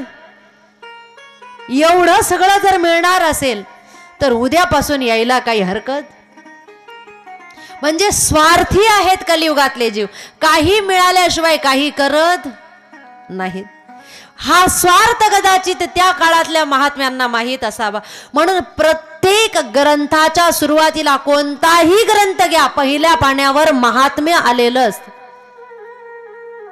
कदाचित त्या महात्म्यांनी याच्यासाठी पहिल्या दिवशीच आणि पहिल्याच पानावर महात्म्य लिहिलेलं असावं. याही ठिकाणी महात्म्य आलेलं आहे. 3 दृष्टांत सांगितलेले आहेत महात्म्यामध्ये. हे महात्म्यामध्ये आलेले 3ही दृष्टांत भागवतामध्ये घेतलेले नाहीत, भागवतातले नाहीत, दुसऱ्या ग्रंथातून घेण्यात आलेले आहेत. स्कंद पुराणा अंतर्गत आलेलं महात्म्य या ठिकाणी सांगितलेलं आहे भागवतामध्ये. कोणत्याही ग्रंथामध्ये महात्म्य हे स्वतःच्या ग्रंथातलं नसतं, ते दुसरीकडून घेतलेलं असतं. कोणत्याच ग्रंथामध्ये स्वतःचं महात्म्य आलेलं नाही की हे त्याच ग्रंथातलं आहे, असं कोणताही ग्रंथ जगामध्ये नाही. भागवतामध्येही जे महात्म्य आलेलं आहे ते स्कंद पुराणा अंतर्गत आलेलं आहे. कारण महात्म्यामध्ये ग्रंथाची स्तुती असते आणि कुणीही कुणाची स्तुती स्वतः करत नाही. नियम असा आहे, कुणीही कुणाची स्वतःची स्तुती स्वतः करायची नसते. आपली स्तुती दुसऱ्यांनी केली पाहिजे, हा नियम आहे. म्हणून म्हटलेलं आहे, बडो बडाई ना करे, बडा न बोले बोल. बडो बडाई ना करे, बड़ा न बोले बोल. हीरा मुख से ना कहे, कि लाख हमारा मोल. मोठा कधीही स्वतःची बडाई करत नाही. हिरा कधीही मुखाने सांगत नाही की माझी किंमत लाखोंने आहे. त्याच्यातले गुण धर्मच सांगतात की हिऱ्याची किंमत काय आहे. तसं ग्रंथामधलं आलेलं महात्म्य सुद्धा बाहेरून घेण्यात आलेलं असतं. याही ठिकाणी 3 दृष्टांत सांगितलेले आहे, जे स्कंद पुराणा अंतर्गत भागवताचं महात्म्य आलेलं आहे. पहिला दृष्टांत सूतजी महाराज शौनकादिक ऋषींना सांगतायत. म्हणतात, श्रीमद भागवत किती श्रेष्ठ आहे. एवढं श्रेष्ठ आहे की जेव्हा राजा परीक्षिताला श्री शुकदेवजी महाराज कथा सांगायला लागले, त्यावेळेस स्वर्गाधिक देव अमृताचा कलश घेऊन खाली आले. आणि अमृताचा कलश घेऊन आल्यानंतर श्री शुकदेवजी महाराजांना सांगायला लागले, स्वर्गातले देव महाराज, हे स्वर्गातलं अमृत घ्या आणि तुमचं कथामृत आम्हाला द्या. म्हणजे तुमचं कथामृत द्या आणि स्वर्गातलं अमृत घ्या. राजाला हे अमृत देऊन टाका, राजाला मृत्यू येणार नाही, पण तुमचं कथामृत तुम्ही आम्हाला द्या. ज्या वेळेस त्या ठिकाणी असं वर्णन करायला लागले, त्या ठिकाणी स्वर्गाधिक देवांना अमृताचा कलश घेऊन बघितलं आणि श्री शुकदेवजी महाराज गालामध्ये हसायला लागले. श्री शुकदेवजी महाराज त्या ठिकाणी म्हणायला लागले की तुम्ही काचेचे तुकडे घेऊन आलेले आहात आणि त्याच्या बदल्यात मौल्यवान मणी मागत आहात. काय म्हणतायत? क्व सुधा क्व कथा लोके क्व काच क्व मनीर महान ब्रह्मरातो विचार्यैव तदा देवांजहासः. क्व सुधा क्व कथा लोके क्व काच क्व मनीर महान. कुठे तुमच्याकडे असलेले काचेचे तुकडे आणि कुठे माझ्याजवळ असलेला मौल्यवान मणी. म्हणजे स्वर्गातल्या अमृताला काचेचे तुकडे म्हटलेले आहेत आणि कथामृताला मौल्यवान मणी म्हटलेलं आहे. स्वर्गातलं अमृत स्वर्गाधिक देवांना सहजासहजी मिळालेलं नाही. कसं मिळालेलं आहे?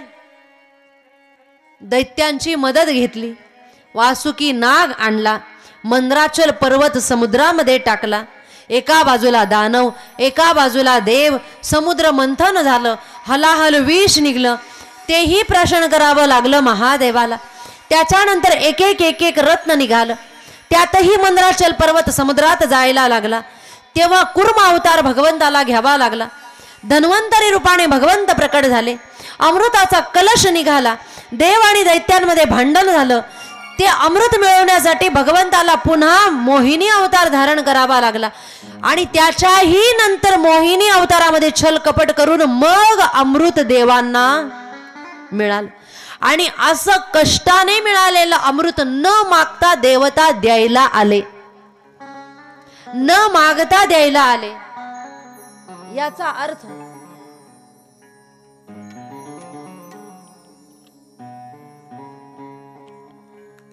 याचा अर्थ असा आहे की स्वर्गातल्या अमृतापेक्षा कथामृत अतिशय श्रेष्ठ आहे. किती श्रेष्ठ आहे कथामृत? म्हणतात स्वर्गातलं अमृत फिकं आहे आणि कथामृत स्वर्गाच्या अमृतापेक्षाही श्रेष्ठ आहे. पहिली गोष्ट, स्वर्गाचा अमृत हे पक्षपाती आहे आणि कथामृत हे निष्पक्षपाती आहे. कसं? लक्षपूर्वक ऐका. स्वर्गातलं अमृत पक्षपाती कसं आहे? जीवनभर पुण्य कर्म केले, सकाम कर्म केले, मृत्यू आला, मेल्यानंतर सकाम कर्माचा परिणाम स्वर्ग मिळतो आणि स्वर्ग मिळालं की मग स्वर्गातलं अमृत मिळतं. केव्हा मिळतं? सकाम कर्म केल्यानंतर आणि मेल्यानंतर. पण कथामृतासाठी मरावं लागत नाही आणि सकाम कर्म करण्याचीही गरज नाही. घरातून निघाले, ज्ञान मंडपामध्ये येऊन बसले आणि कथा श्रवण करायला बसले की लगेच कथामृत प्राप्त होतं. म्हणजे कथामृत निष्पक्षपाती आहे आणि स्वर्गातलं अमृत पक्षपाती आहे, पहिली गोष्ट. दुसरी गोष्ट, स्वर्गातलं अमृत जे आहे, हे स्वर्गातलं अमृत पिल्यानंतर मनुष्याचं आयुष्य कमी कमी होतं. क्षीणे पुण्य मर्त्य लोकम विशंती. ज्ञानोबराय वर्णन करतात, मगत या पुण्याची पावटी सरे, सवेची इंद्रपणाची हुटी उतरे, येऊ लागती माघारे मृत्यू लोका. अमृत पिले, पुण्य संपलं, देवांनाही यावं लागतं. क्षीणे पुण्य मर्त्य लोकम विशंती. म्हणजे स्वर्गातलं अमृत पिलं की पुण्य क्षीण होतं, परंतु कथा श्रवण केली की पुण्य वाढत जात. दुसरी गोष्ट, पुण्य वाढत जात. तिसरी गोष्ट, स्वर्गातलं अमृत जर पिलं तर मनुष्याचं आयुष्य वाढतं, मनुष्य दीर्घजीवी बनतो. पण कथा ऐकल्यानंतर मनुष्याचं आयुष्य वाढत नाही, आहे तेवढंच राहतं. स्वर्गातल्या अमृताने मनुष्य दीर्घजीवी बनतो, परंतु कथामृताचं पान केल्यानंतर मनुष्य दिव्य जीवी बनतो. दीर्घजीवी होण्यापेक्षा मनुष्याने दीर्घजीवी झालं पाहिजे, दिव्यजीवी झालं पाहिजे. दीर्घजीवी होण्यापेक्षा दिव्यजीवी झालं पाहिजे. आयुष्य जास्त असण्यापेक्षा आहे ते आयुष्य आनंदाने जगता आलं पाहिजे. नाहीतर आयुष्य झालं बाबांचं 120 वर्षाचं आणि रात्रंदिवस जर शिव्या तोंडातून बाहेर पडत असतील तर सगळं गाव वाट बघतं, बाबा कधी जातील आणि लाडूची पंगत कधी मिळेल. पण बाबा जात नाही आणि लाडूची पंगत खायला मिळत. याचा अर्थ आयुष्य किती आहे याच्यापेक्षा कसं जगलात याला महत्व आहे. किती जगलात याच्यापेक्षा कसं जगलात याला महत्व आहे. दीर्घ आयुष्य असल्यापेक्षा दिव्य जीवन असणं महत्वाचं आहे. आणि जोही कथा श्रवण करतो त्याचं जीवन दिव्य झाल्याशिवाय राहत नाही. जीवन जगले. तुकोबराय या सदेह वैकुंठाला जाण्याच्या आधी 40 वर्ष, 41व्या वर्षी सदेह वैकुंठ गमन त्या ठिकाणी झालं. 41 पूर्ण झाले. आणि जेव्हा सदेह वैकुंठ गमन झालं त्यावेळेस जीवन असे जगलेत की चंद्र सूर्य असेपर्यंत ज्यांचं नाव घ्यावं आणि ज्यांच्या नावाचा जप जरी केला तरी सुद्धा यमाला सुद्धा भय वाटावं, हे त्यांचं जीवन आहे.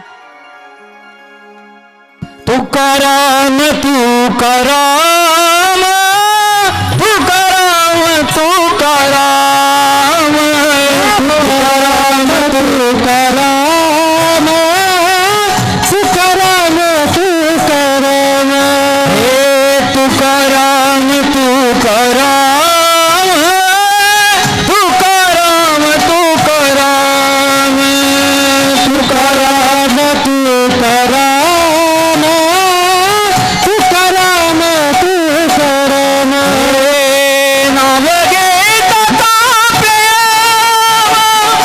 नाव घेता काप्याम धन तुको बास मैत धन केवा पुरुषार्थ धन तुको बास मैत धन तुको बास मैत. तुकाराम तुकाराम नाम घेता कापेय. जीवन असे जगले की ज्यांच्या नामाचा जप जरी केला तरी यमाला भय वाटावं, हे जीवन तुकोबरायांचं आहे.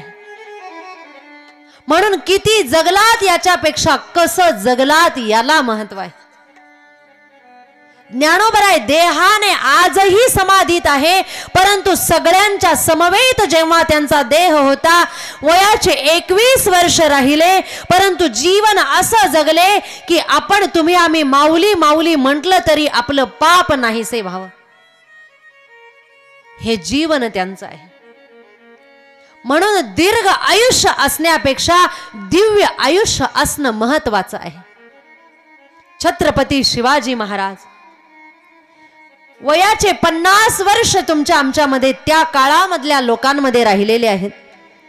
आणि जीवन जेव्हा 50 वर्षाचं ते जगलेत, असं काही जगलेत की तुम्ही आम्ही आजही म्हणावं, राजे पुन्हा जन्माला या, राजे पुन्हा जन्माला या. माझ्या राजाचे नाव गाजते गडकिल्ल्याच्या दगडावे, राजाचे नाव गाजते गडकिल्ल्याच्या दगडावे, राजाचे नाव गाजते गडकिल्ल्याच्या दगडावे, माझ्या राजाचे नाव गाजते गडकिल्ल्याच्या दगडावे.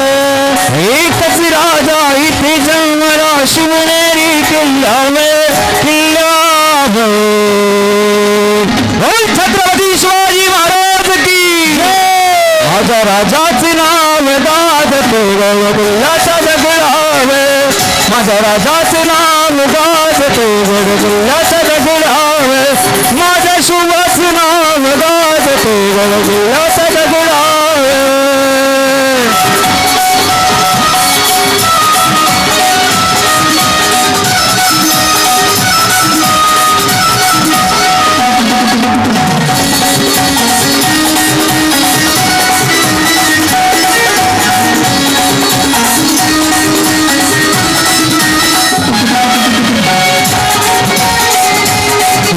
सुंदर स्वराज निर्माण केले तलवारीच्या धारेवर, तलवारीच्या धारेवर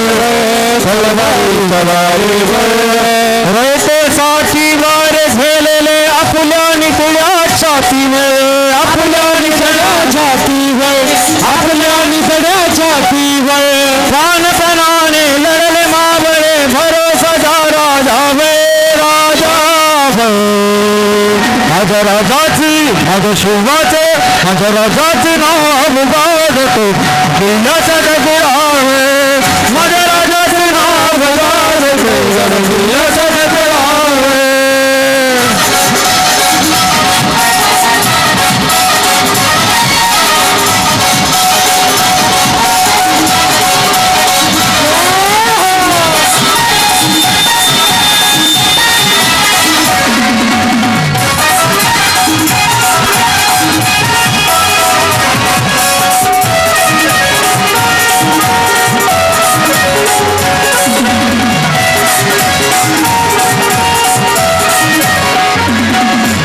आठवणेते मना मनातून भगवा झेंडा दिसला गो, भगवा झेंडा दिसला गो, भगवा झेंडा दिसला गो.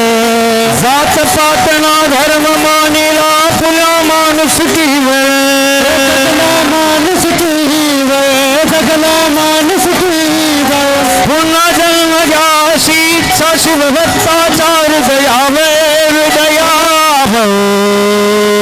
राजाचे माझ्या शिवाचे माझ्या राजाचे नाव गाजते गडकिल्ल्याच्या दगडावे, माझ्या राजाचे नाव गाजते गडकिल्ल्याच्या दगडावे. एकच राजा इथे जन्मला शिवनेरी किल्ल्यावे, एकच राजा इथे जन्मला शिवनेरी किल्ल्यावे. छत्रपती शिवाजी महाराज की माझ्या राजाचे माझ्या शिवाचे माझ्या राजाचे नाव गाजते गडकिल्ल्याच्या दगडावे, माझ्या राजाचे नाव गाजते गडकिल्ल्याच्या दगडावे, माझ्या राजाचे नाव गाजते गडकिल्ल्याच्या दगडावे, माझ्या राजाचे नाव गाजते गडकिल्ल्याच्या दगडावे. छत्रपती शिवाजी महाराज की, धर्मवीर संभाजी महाराज की. जीवन असे जगले की तुम्ही आम्ही आजही म्हणावं, राजे पुन्हा जन्माला या. कधी कधी असा विचार मनामध्ये येतो, 50 वर्ष जे जगलेत, चंद्र सूर्य असेपर्यंत ज्यांची गाथा ज्यांची कीर्ती या जगामध्ये नेहमी राहणार आहे, तेच राजे जर 100 वर्ष जगले असते तर माझ्या महाराष्ट्राचं आणि माझ्या भारताचं काहीतरी नक्षा आणि काहीतरी काळ फार वेगळा असला असतं, काहीतरी जीवन तुमचं आमचं फार वेगळं असलं असतं जर त्यांचं आयुष्य 50 पेक्षा जर 100 असलं असतं तर. आता आपण एक गोष्ट सध्या प्रकर्षाने बघतो. सध्या एक पिक्चर गाजलेला आहे. कोणता? कोणता? छावा. आपण तो पिक्चर बघतोय आणि तो पिक्चर बघितल्यानंतर तुमच्या आमच्या सगळ्यांच्या देहावर त्या ठिकाणी काटे शहारे उभे राहिल्याशिवाय राहत नाही महाराज. काय शिकतोय आपण हा पिक्चर बघून? सगळ्यात पहिल्यांदा पिक्चरला सुरुवात झाल्याबरोबर एक गोष्ट आवडली मला. तुम्हाला आवडली की नाही बघा. पिक्चर सुरू झाल्याबरोबर एक शब्द कानावर पडला की मराठों की फौज आ रही है. हा पिक्चर तुम्हा मला सांगतो मराठों की फौज आ रही है. त्या ठिकाणी असं म्हटलेलं नाही की माली की फौज आ रही है, साड़ी की फौज आ रही है, गुजराती की फौज आ रही है, वंजारी की फौज आ रही है, न्हावियों की फौज आ रही है, असा शब्द वापरलेला नाही. शब्द कोणता वापरलेला आहे? मराठों की फौज आ रही है. याचा अर्थ मराठी म्हणजे तुम्ही आम्ही हिंदू कोण आहोत, साळी माळी तेली तांबोळी वंजारी हे सगळे तुम्ही आम्ही जेवढेही आहोत ना, आपण मराठी भाषिक म्हणजे मराठा आहोत, आपण एक आहोत. एवढं जरी आपल्याला कळालं तरी पिक्चर बघून जीवन सफल झालं, तरी जीवन सफल झालं महाराज. आणि पिक्चरच्या अंतिम क्षणाला आपल्याला बघायला मिळालं की धर्माचं पालन करत असताना कितीही त्रास जरी सहन करावा लागला, 40 दिवस शरीराला केवढा त्रास दिला गेला महाराज. किती त्रास दिला गेला.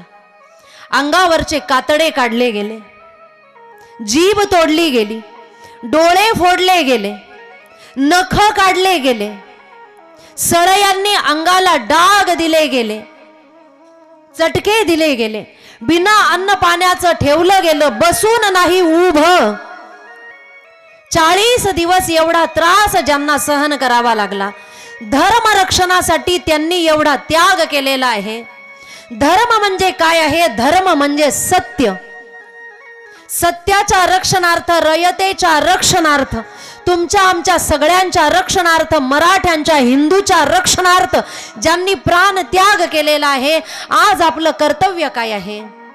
आज जर आपण आपल्यामध्ये एकामेकामध्ये भांडत राहिलो तर खरं सांगा, ज्यांनी 40 दिवस एवढ्या यातना सहन केलेल्या असतील, वरून जर ते खाली बघत असतील की आपण कसं जगतोय, कसं वागतोय, धर्मासाठी आपण धर्म जात पात पंथ बघून मतदान करतोय, धर्म जात पात पंथ बघून आपण आपल्याला एकामेकामध्ये वाटून घेतलेलं आहे, हे जर ते वरून बघत असतील तर त्यांना किती वाईट वाटत असेल, किती वाईट वाटत असेल. धर्म जीवनामध्ये फार महत्वाचा आहे. लाखोची फौज जरी तुझ्या जवळ असली तरी माझा राजा लाखोच्या फौजेपेक्षा किती श्रेष्ठ आणि किती बलवान आहे, हे वाक्य ह्या पिक्चर मधलं महत्वाचं आहे. या पिक्चर मध्ये धर्म शिकवलेला आहे, निष्ठा शिकवलेली आहे. रयतेच्या कल्याणाकरता सत्याच्या साठी स्वतःचा देह कसा त्याग केलेला आहे लोकांनी, हे ह्या पिक्चर मध्ये दाखवलेलं आहे. सेवा जगताची, सेवा भारताची, या भूमीची सेवा आपल्याकडून घडली पाहिजे महाराज. आज हात जोडून जोडून मतदान मागायला येतात. ते मतदान मागणारे काय म्हणतात की आम्हाला या देशाची सेवा करायची आहे म्हणून मतदान मागायला येतात. खरोखर एवढं कुठून कुठून जर भारताची सेवा तुमच्यामध्ये घुसलेली असेल तर तुमच्या घरातला एक एक मुलगा त्या ठिकाणी सीमेवर लढायला का गेलेला नाही?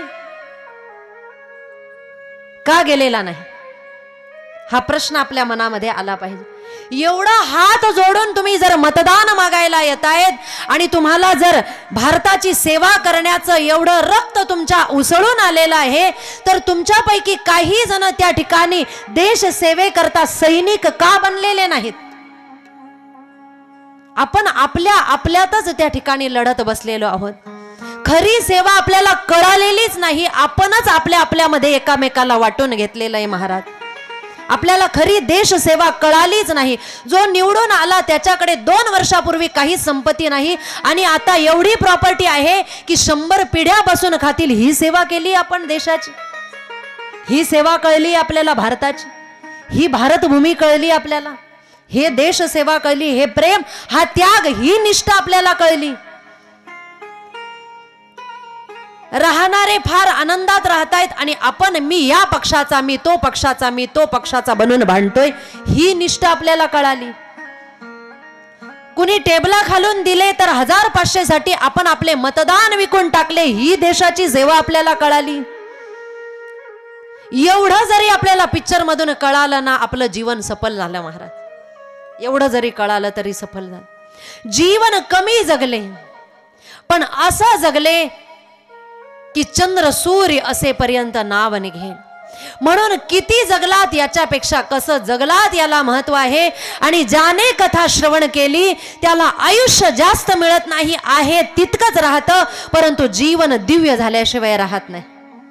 म्हणून कथा जीवन दिव्य बनवण्याचं कार्य करते. 3 गोष्टी मी सांगितल्या. पहिलं, कथा निष्पक्षपाती आहे. दुसरं, कथेने पुण्याची वाढ होते. आणि तिसरं, कथेने मनुष्याचं जीवन दिव्य बनतं.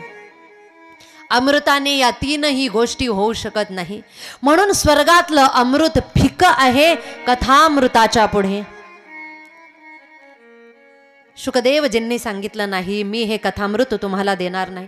देवांचा चेहरा उतरला. देव निघाले. ब्रह्मदेवाने विचारलं, कुठे निघाला होता? अमृत कलश घेऊन. देवांनी सांगितलं, महाराज अमृत देऊन कथा मागायला गेलो होतो, मिळालं नाही. एवढं अमृत श्रेष्ठ आहे, तुम्हाला कथामृत मिळालेलं नाही. रूपक अलंकाराचं वर्णन या ठिकाणी केलेलं आहे भागवतामध्ये.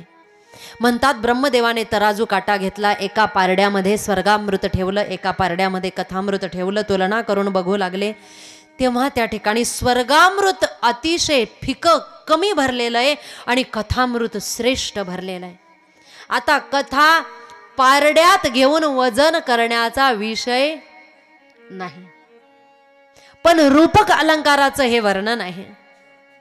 आणि स्पष्ट शब्दामध्ये श्लोक आलेला आहे की कथा श्रेष्ठ भरलेली आहे. आणि हे कथा श्रेष्ठ आहे हे सप्त ऋषींनी बघितलं आणि त्यांनाही आश्चर्य वाटलेलं आहे. काय म्हणतायत? लघुनन्यानि जातानि गौरवेन इदं महत् तदा ऋषिगणा सर्वे विस्मयं परमं ययुः. लघुनन्यानि जातानि गौरवेन इदं महत्. स्वर्गातलं अमृत लघु म्हणजे कमी भरलेलं आहे आणि कथामृत श्रेष्ठ भरलेलं आहे. आणि हे बघून विस्मित झालेले आहे कोण? सप्त ऋषी. आश्चर्य वाटलेलं आहे सप्त ऋषींना. याचा अर्थ कथा श्रेष्ठ आहे स्वर्गातल्या अमृतापेक्षा. कथामृत श्रेष्ठ आहे. पहिला दृष्टांत हा दिलेला आहे. जी देवांनाही दुर्लभ आहे अशी ही कथा आहे जी तुम्हाला सगळ्यांना अहोभाग्याने मिळालेली आहे. जर कुणाला वाटत असेल दरवर्षी कथा आम्हाला ऐकायला मिळते, आजूबाजूच्या गावात मिळते, नाही, तुम्हाला ऐकायला मिळत नाही. तुमच्यावर देवाची कृपा होते म्हणून तुम्ही ज्ञान मंडपामध्ये येतात. अन्यथा ज्ञान मंडपामध्ये तुम्ही येऊच शकत नाही. भगवंताची कृपा असल्याशिवाय कथा मिळतच नाही.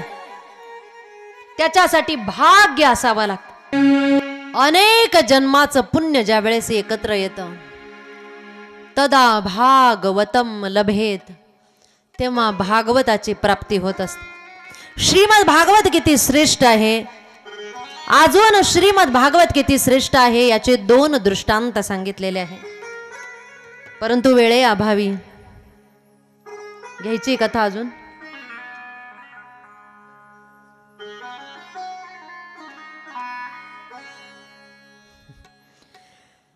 नाही, चिठ्ठी आलेली म्हणून.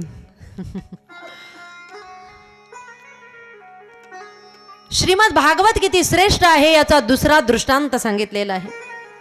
किती श्रेष्ठ आहे श्रीमद भागवत महात्म्यामध्ये द्वितीय दृष्टांत देत असताना सांगतायत की एकदा नारदजी महाराज फिरता फिरता ब्रह्मलोकातून पृथ्वीवर आले आणि ब्रह्मलोकातून पृथ्वीवर आल्यानंतर पृथ्वीवरच्या वेगवेगळ्या तीर्थक्षेत्रांवर फिरायला लागले.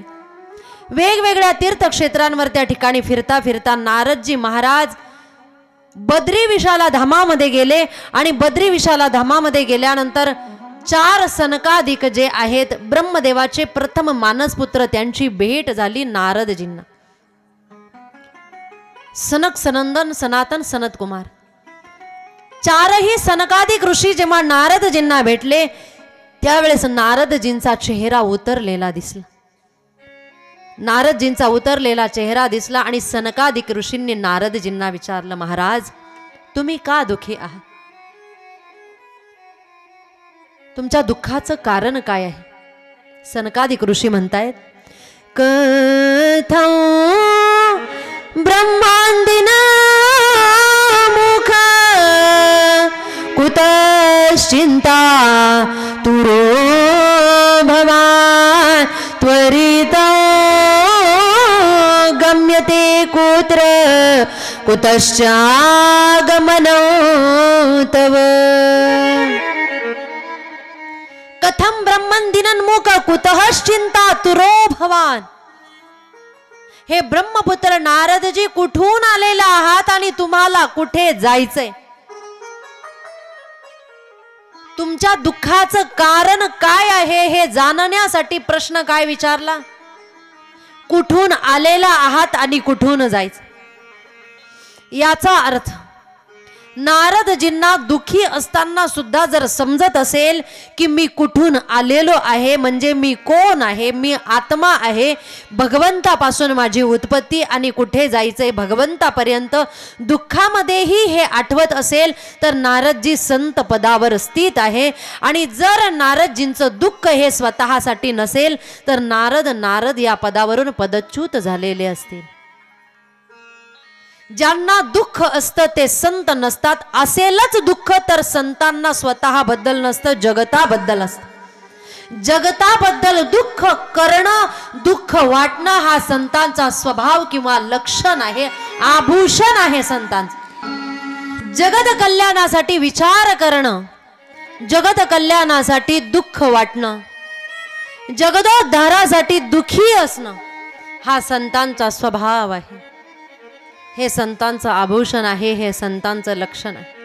पण जो स्वतःच्या दुःखाने दुःखी असतो तो संत नसतो. आणि नारदजी नारदच राहिलेले आहे की नारद पदावरून पदच्युत झालेले आहे हे विचारण्यासाठी विचारलं, कथम ब्रह्मांदिनन्मुख कुतः चिंता. कोणती चिंता आहे तुम्हाला? त्यावेळेस नारदजी महाराजांनी चिंतेचं मोठं कारण सांगितलं. काय कारण सांगताय? म्हटले, मी ब्रह्मलोकातून पृथ्वी दिसली, पृथ्वी मला सुंदर वाटली, मी पृथ्वीवर आलो, पृथ्वीवरच्या अनेक तीर्थांवर फिरलो. कुठे कुठे गेलो? नारदजी महाराज सांगतायत, अहम तो पृथ्वीम यातो ज्ञात्वा सर्वोत्तमामिति पुष्करंच प्रयागंच काशीम गोदावरीम तथा हरिक्षेत्रम कुरुक्षेत्रम श्रीरंगम सेतुबंधनम एव मादेषु तीर्थेषु ब्रह्ममान इतस्ततः. एवढ्या तीर्थांवर मी फिरलो. परंतु तीर्थांवर गेल्यानंतर नारदजी महाराज म्हणतायत, मला काय दिसलं? नारदजींनी सांगितलं, मला तीर्थावर गेल्यानंतर काय दिसलं? सत्यं नास्ति तपः शौचं दयादानं न विद्यते उदरं भरिणो जीवा वराकाकुट भाषिणा. नारदजी महाराज म्हणतायत, सनकादिकांना सांगतायत, सत्यम न अस्ति, मला कुठेही सत्यच दिसलं नाही, कुणीही खरं बोलणारं मला दिसलं नाही.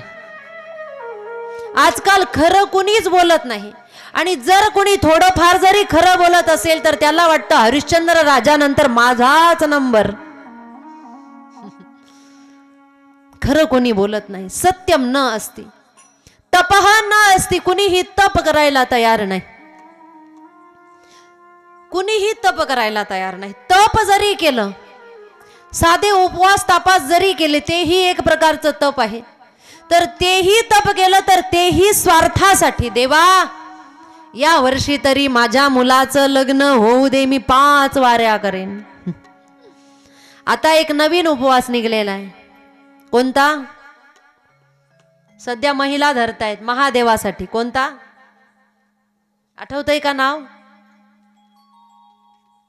पशुपती. कुणी कुणी धरलाय बरं उपवास? पशुपती. चांगलाय उपवास धरणं. कुणी कुणी धरलाय बोटवर का? तुमच्यापैकी कुणीच नाही केला? केलाय का? लाजताय का तुम्ही? खरोखर उपवास केला असेल तर बोट वर करा की. बरं मान तर डोलवा ज्यांनी उपवास केला. केलाय का? नाही केला? नाही केला कोणीच?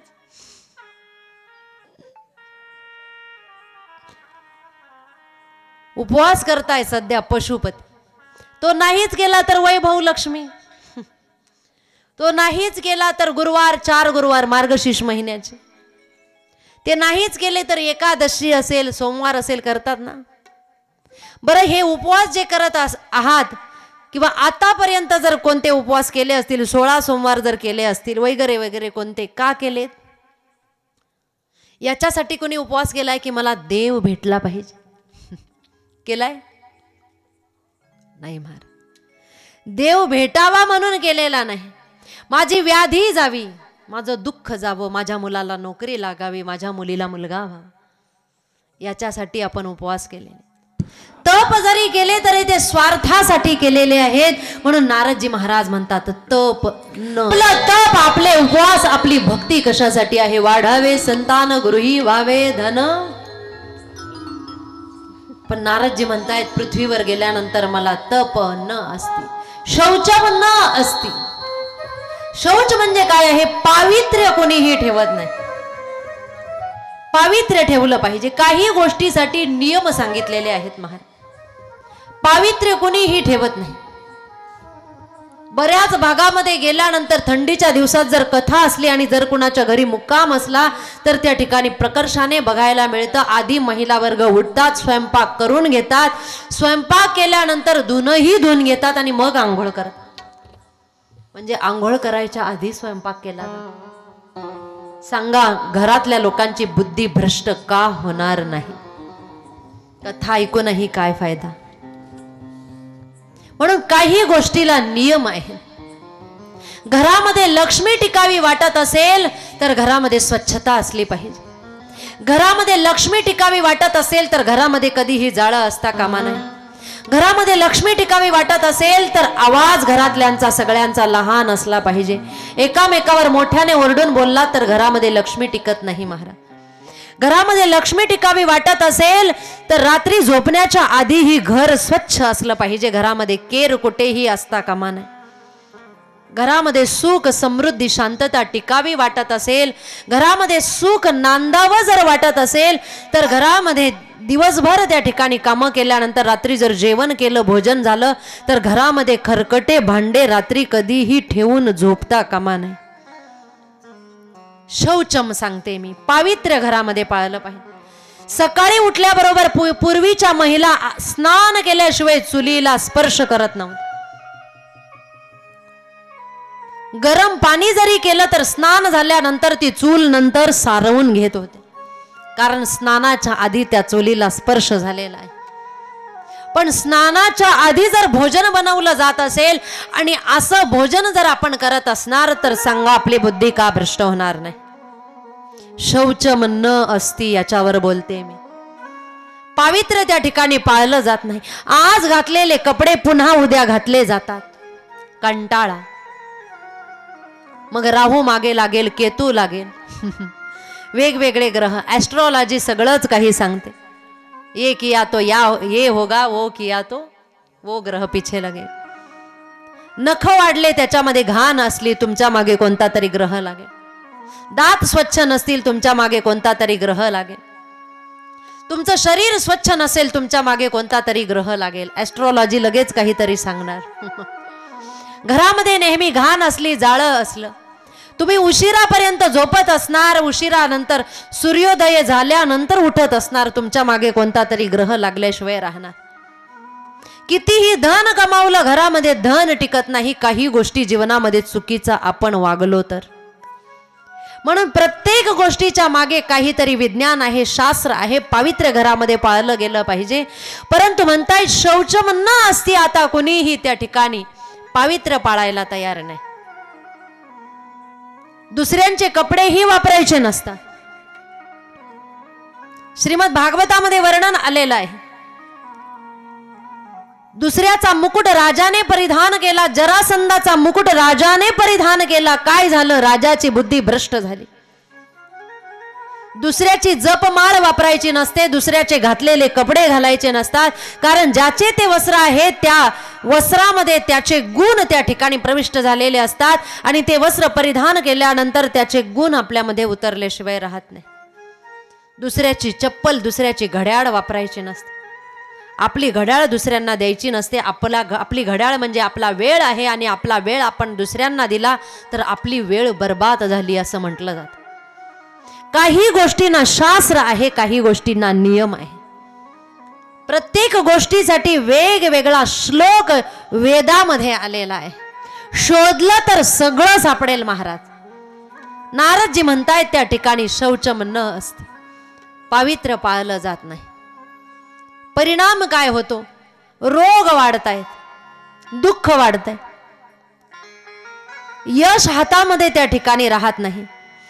जेही काम हातामध्ये घेतलं व्यक्ती यशस्वी होत नाही. का? कारण या बारीक बारीक चुका मनुष्याच्या हातून होत आहे. स्नान झालं त्याच्यानंतर शौचला गेले म्हणजे बहिर्दिशेला गेले, आल्यानंतर हात धुतलं नाही, चूळ भरली नाही, पाय धुतले नाही. शौचम न असते. आपण मध्यंतरी एक गोष्ट शिकलो, आपल्याला विज्ञानाने ती पुन्हा त्या ठिकाणी जाणीव करून दिली. कोरोना आला आणि मग नंतर आपल्याला समजलं की घरात येत असताना हात आणि पाय धुवून आलं पाहिजे. पूर्वीचे लोक घरामध्ये प्रवेश करण्याच्या आधी आलेल्या पाहुण्यांसाठी बादली ठेवत होते, हातपाय धुवा आणि मग प्रवेश कर.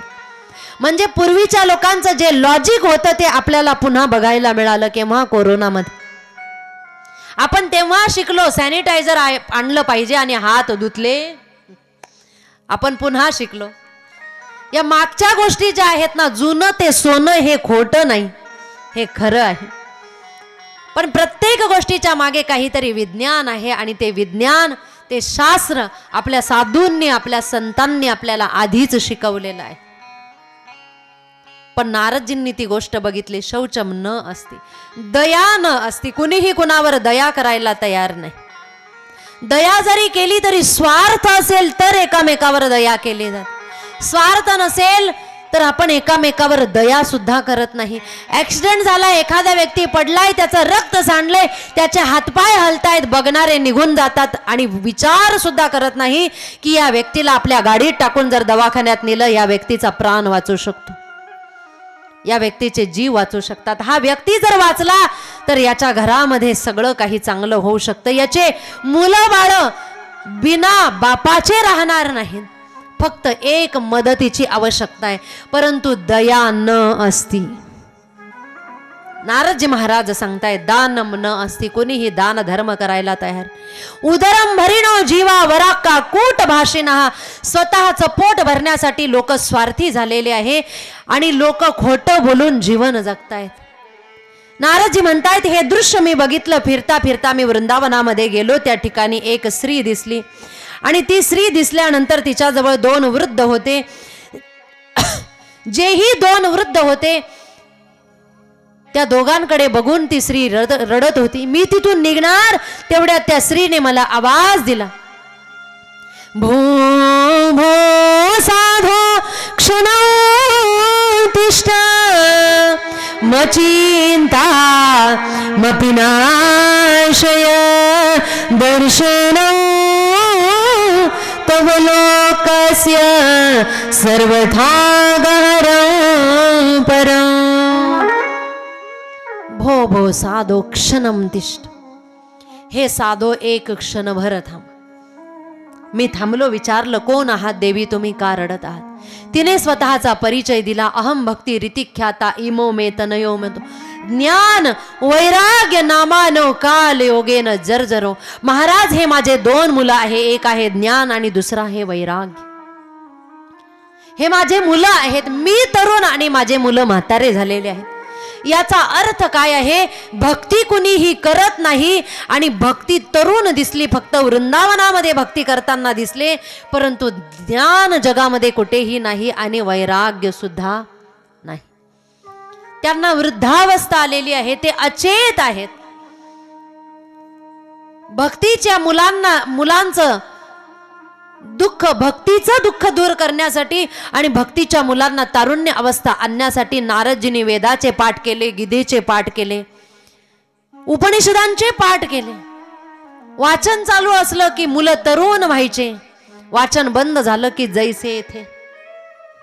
याचा अर्थ जोपर्यंत कथा चालू आहे तोपर्यंत भक्ती ज्ञान वैराग्य तरुण होतं।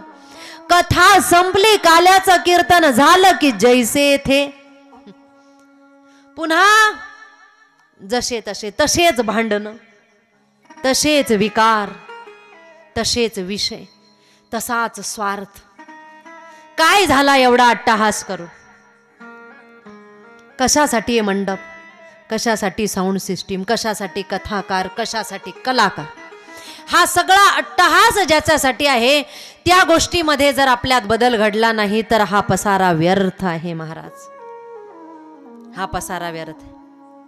नारदजी महाराजांनी बघितलं वाचन चालू आहे तोपर्यंत भक्ती ज्ञान वैराग्य तरुण, वाचन बंद केलं की जैसे थे।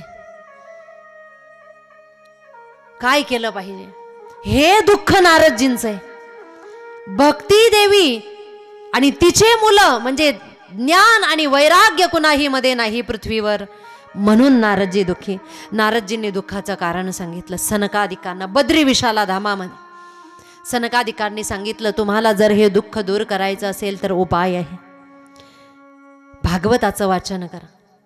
नारदजींनी विचारलं भागवतात काय आहे? मी तर वेदाचे पाठ केले, उपनिषद वाचले, गीता वाचली।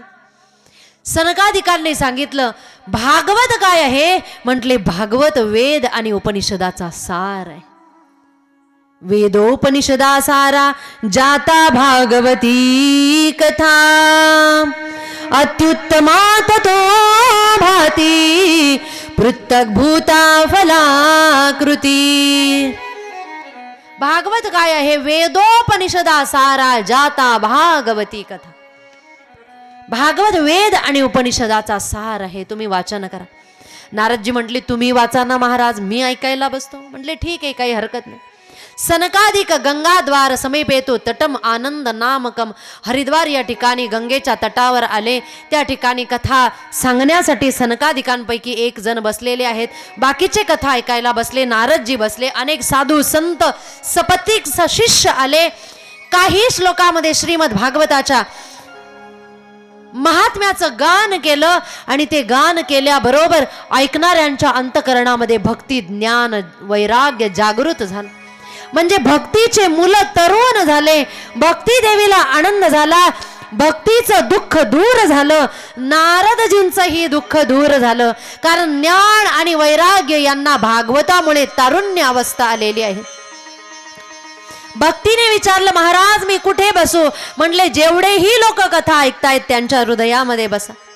भक्ती देवी नाचायला लागली, गायला लागली आणि भजन म्हणायला लागलेली आहे। काय? भक्ती सुतौतो तरुणो गृहीत्वा प्रेमैकरूपा सहसा विरासीत, श्रीकृष्ण गोविंद हरे मुरारे, हे नाथ नारायण वासुदेव। भक्ती देवीचे दोनही मुलं तरुण झाले. म्हणजे कथेच्या श्रवणाने श्रीमद भागवतामुळे श्रोत्यांच्या अंतकरणामध्ये ज्ञान आणि वैराग्य यांची तारुण्य अवस्था निर्माण होते. श्रीमद भागवताचं महात्म्य सांगितलेलं आहे. भक्तीचं आणि नारदजींचं दुःख श्रीमद भागवतामुळे दूर झालेलं आहे. तृतीय दृष्टांत सांगितलेला आहे की ज्याने जीवनभर पाप कर्म केलेलं आहे आणि मरणोपरांत ज्याला पिशाच्य योनी प्राप्त झाली त्याचाही उद्धार श्रीमद भागवतामुळे कशा पद्धतीने होतो याचा उर्वरित कथाभाग आपण श्रवण करणार आहोत. उद्याच्या कथाभागामध्ये ठीक 8:30 ते 11:30 या वेळामध्ये